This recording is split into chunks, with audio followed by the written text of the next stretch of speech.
Hi, guten Morgen.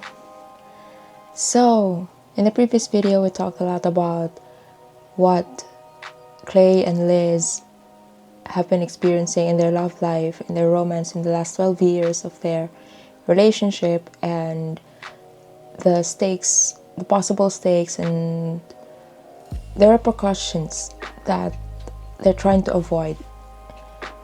And with that, it's also like saying, like, in life, we really think that life is fiction and fiction is life, and it's true. And actually, I just want to share like how it's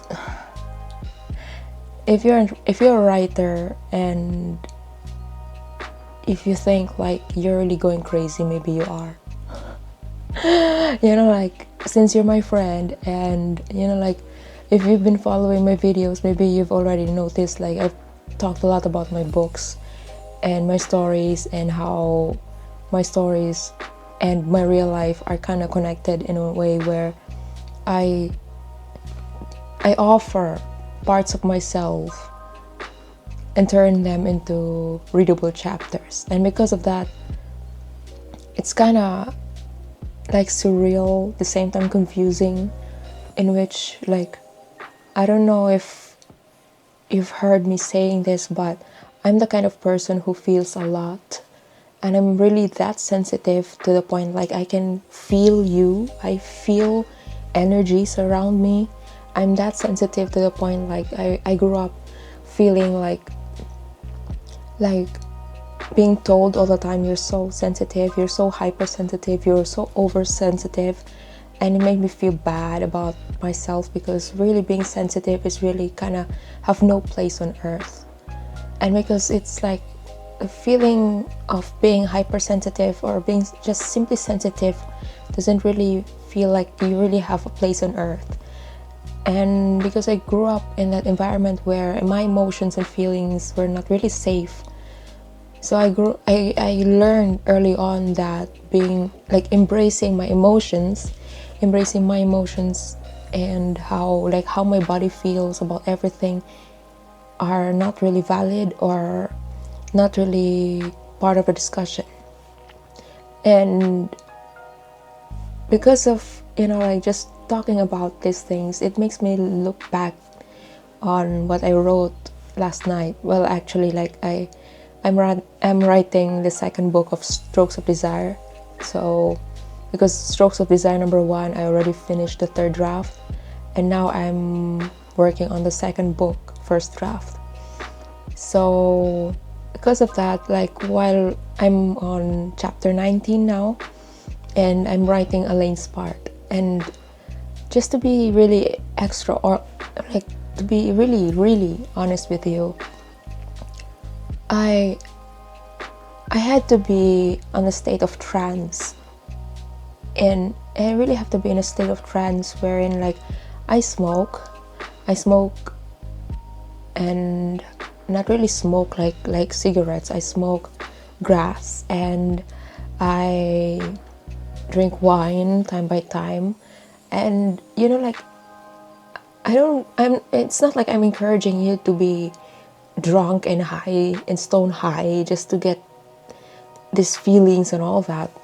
But in my case, there are really specific characters where it's so difficult to write, although I acknowledge them living inside me, but it's too much for my conscious brain to acknowledge and have my real life fingers type them on a keyboard. It's like a direct encounter, or not really a direct, it's like a semi-indirect encounter of your unconscious and consciousness. And only when I drank some wine and get this particular high to really get into Elaine's brain, because his world is so twisted that for me, in my healing journey, doing all these years of shadow work, I don't want to fall into the rabbit hole of going back to square one and do this like rabbit hole of overanalyzing things, and instead of doing the action and all that. I don't want to be the kind of person like Elaine is doing right now in the chapter. And because I grew up in an environment where my emotions are not really fully welcomed, it's like as an adult, as an author, as the writer of the story, it's like it's really hard to explain. It's like I'm trying to be comfortable with uncomfortable. It's like I'm trying to be comfortable with the feeling of the same feelings that I avoided in my life. Like Elaine is a smart guy, summa cum laude, University of the Philippines, psychology, have flying colors, but because of love for Liz, he's like, because he chose Liz over career or something, he kind of accepted and welcomed the disappointments of his family because of Liz. But in return, Liz, instead of like when he thought he had the chance, because Clay and Liz eventually broke up in book 1, he thought he had the chance, but no, she fell in love with someone else. So now I am now crippled in this feeling of, okay, this is now Elaine. And at the same time, I'm my conscious me don't want, my ego don't want me to deal with the emotions that I wanted to get rid of in the first place. Feelings of being unloved, feelings of being unwanted, feelings of being a nobody, feeling of like you're the smartest person in the room, but you still don't feel like, every time people give you compliments, you still the type of person shrugs it off. You're the type of person who doesn't accept compliments really well, because it's so hard to accept compliments when compliments was not part of your DNA. When you were born, you wished to die. When you were born, you wished like you wished your mother just chose some the other way, because it's if this is life, then there's no sense of living it, right? And this is what he felt all the time. And to acknowledge that old self, because that's really some old self that I'm working on, because it's really deep rooted, because it's really going childhood and all that. And like I mentioned in my previous video, where it took me 3 years to write book 1, like in a way where it's shaped now, but it took me pure 6 months just to get through this. And this is it, like how you watch me now, or how am I to you now, it's like this. Like while writing the chapter, because yesterday I just wrote a whole chapter and it wasn't perfect, but I really had to be that high, stone high. I really have to be like that intoxicated to access him. And then kind of now that I'm not drunk and all, it makes me ask myself, what was it that I'm preventing to feel in my conscious brain? What was my ego trying to save me from? If like I thought I'm healed, I thought like I'm already in this progress, and I've made progress and all that. But the moment I encounter Elaine or have to write Elaine's part, this is the feeling I get. That pause, that long day of just fighting with this kind of paranoia, this kind of identity that I know it's not me. And I feel like, I don't know if you feel like this, I don't know if you resonate with this or not, but yeah, compared to book one, this is way deeper. Like, this is really like the level of, because compared to Valon, when I wrote him with the part where he was cutting himself and all that, and he was hurting himself, and it was like, you could say bloody and all. It was hard. I was freaking out writing his part, and it was like I was shaking, I was quivering, I was not with myself. I was in a trance. It was the same trance, but this one with Elaine is different because it's like going through the darkest parts of me that I don't want to acknowledge my conscious brain. For example, things like sex, things like child abuse, things like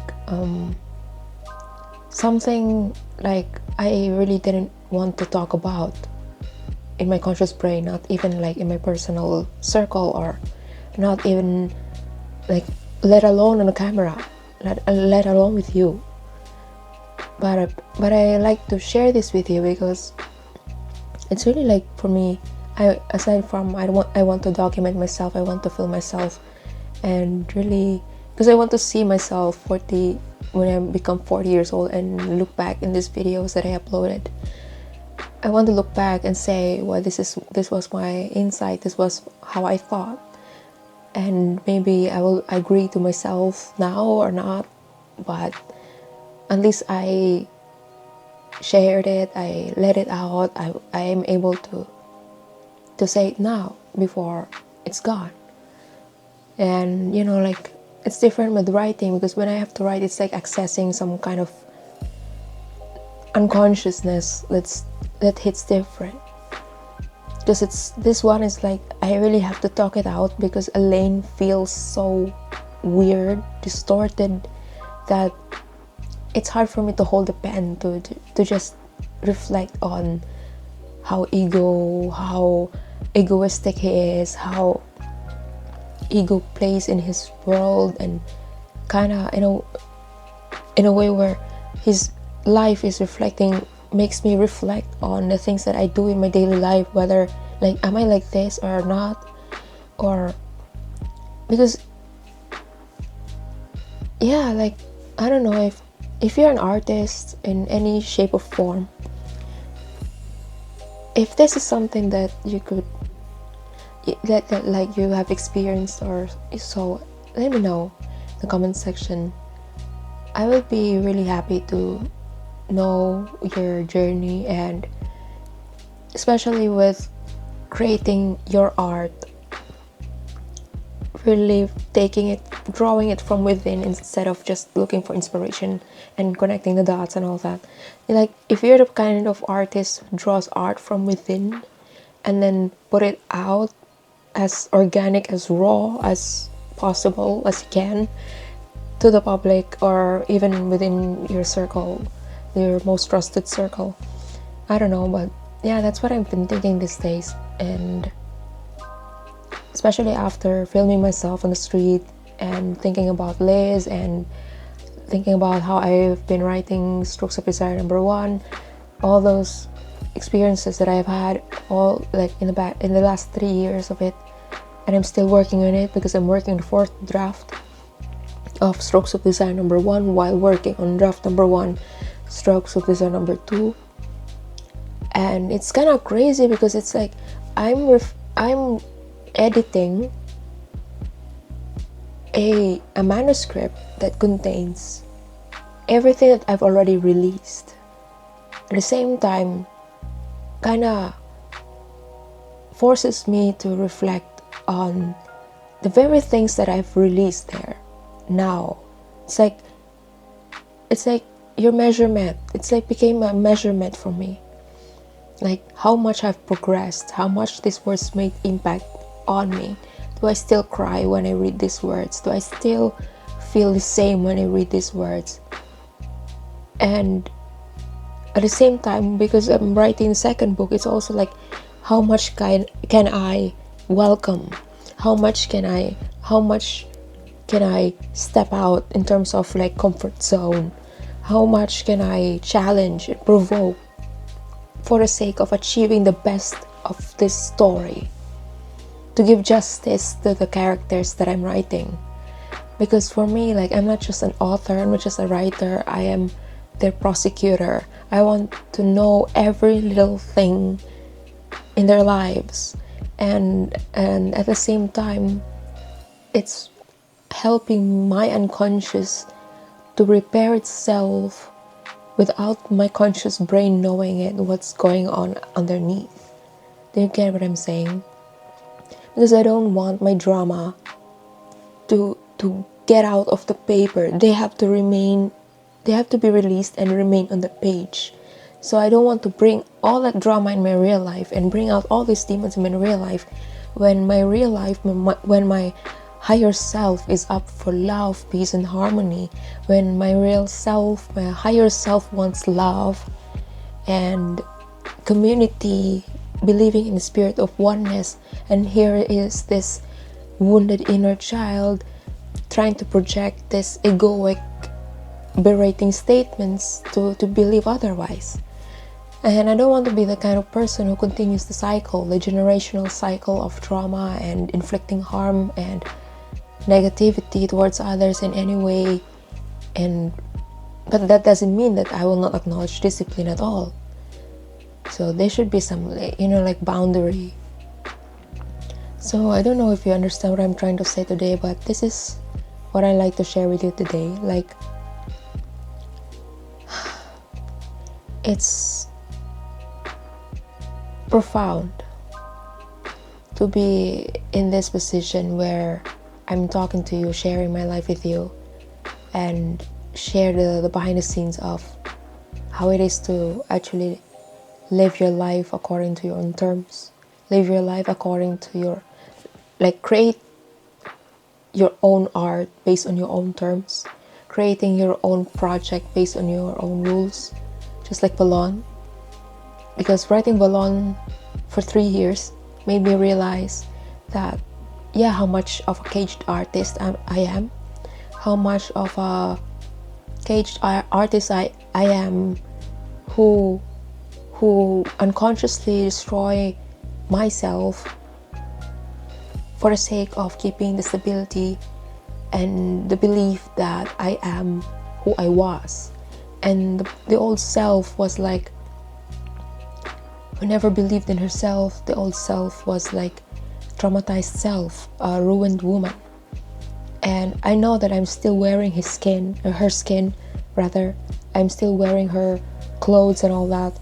But in my mind, in my spirit, in my heart, in my soul, I know that I already can have some sense of control to how much she can influence me. Right? So I don't know if this makes sense to you, and if this is something that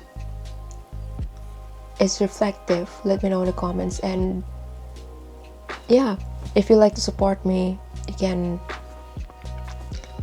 buy my books and visit all the websites that you could see in the description below. And love you so much, and see you in the next one. Cheers.